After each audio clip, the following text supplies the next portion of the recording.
Mon père, en 1965, il a vu deux 904 devant chez lui, donc lors du rallye Monte-Carlo. Il habitait en Ardèche, dans un petit village qui s'appelait La Voulte. Là, c'est la voiture comme elle était donc en 1966, au club de l'USA. Dernière course qu'elle a fait avec son numéro 15. Et un jour, mon père a eu un problème de santé et m'a confié à l'hôpital avant de partir à l'opération.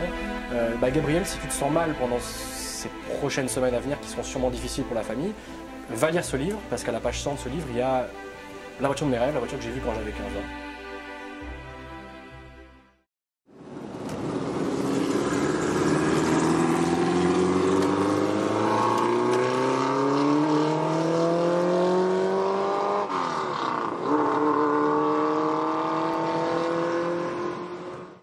Bonjour, je m'appelle Gabriel, j'ai 20 ans, je suis originaire de Valence et je suis passionné de la Porsche 904 GTS de 1964.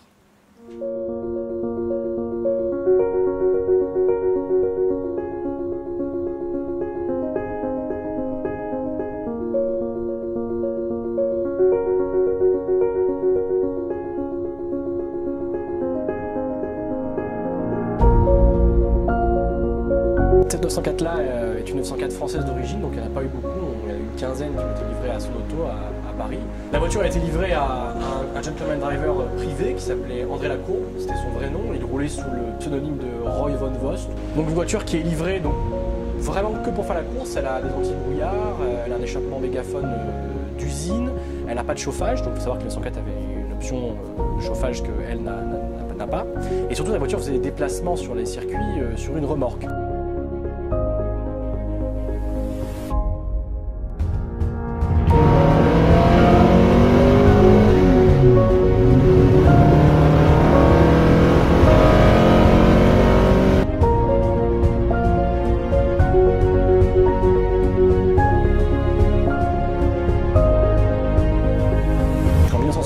Un Allemand vient récupérer la voiture, vient la racheter et décide de la vendre à un Américain.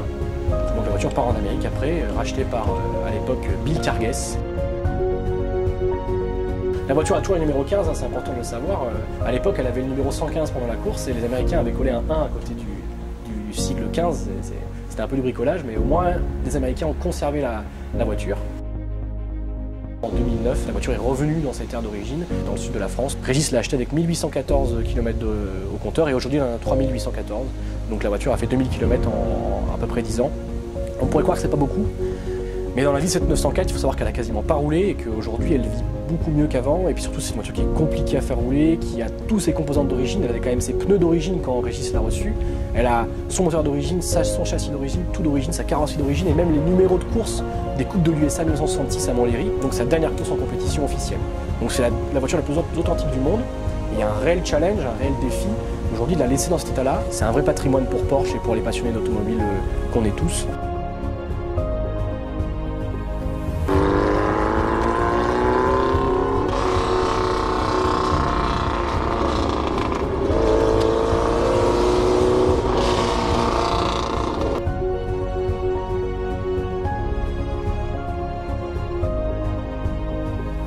Aujourd'hui, je reste en contact avec ces personnes-là qui ont eu la 904 063 parce que la rencontre a été forte et que le dialogue a été complet et que voilà, même après qu'on se soit vu 2-3 fois, on continue à se donner des anecdotes sur la voiture qu'on ne connaissait pas avant.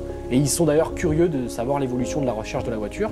Régulièrement, je leur envoie des mails avec des photos d'époque en leur disant c'est votre voiture en telle année, à tel circuit. Récemment, j'ai pu faire rencontrer André Guillaudin, un pilote des années 60, avec propriétaire actuel avec la voiture, et le moment était vraiment hors du temps. C'est-à-dire qu'il a dit mais c'est moi qui ai collé ce sticker sur la voiture, c'est moi qui l'ai conduit au Nürburgring, et il dit aujourd'hui elle est comme elle était à l'époque, et en fait il retrouve un peu un compagnon d'époque qu'il a eu pendant les années 60.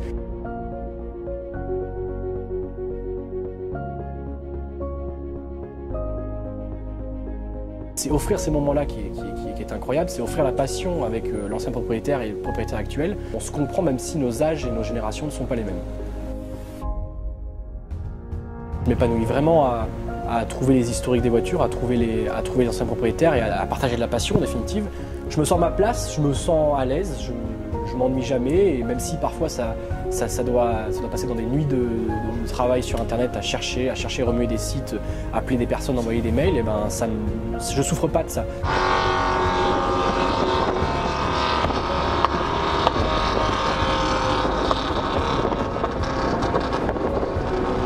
L'avenir, je le vois dans le milieu de l'histoire. Maintenant, à savoir, est-ce que je travaillerai avec une marque ou est-ce que je travaille dans ma structure à moi, ça j'en sais trop rien encore.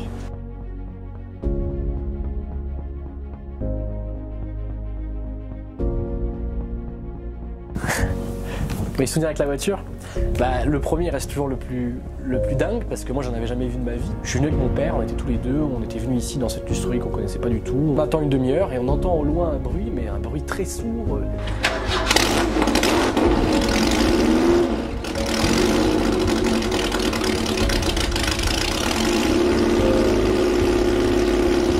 Des novices en Porsche ancienne, donc je me dis à mon père, encore une moto. Mon père il dit, non, ça c'est pas une moto. Je dis, mais qu'est-ce que tu racontes? Il me dit, mets-toi au bord de la route et tu verras. Puis les secondes passent, les secondes deviennent très très longues. Et là, je vois un ovni arriver avec des numéros 15 sur la voiture. Elle arrive, un bruit, un vacarme incroyable, un bruit diabolique. Un bruit qui me reste dans ma tête et que j'oublierai jamais. La voiture se gare, le propriétaire descend de la voiture et il me dit, alors c'est vous les passionnés de 904? Et moi, j'ai même pas la force de répondre, c'est mon père qui dit, oui, bonjour, c'est nous. Et il dit, le propriétaire dit, je vous laisse la voiture pendant une demi-heure, vous pouvez la regarder.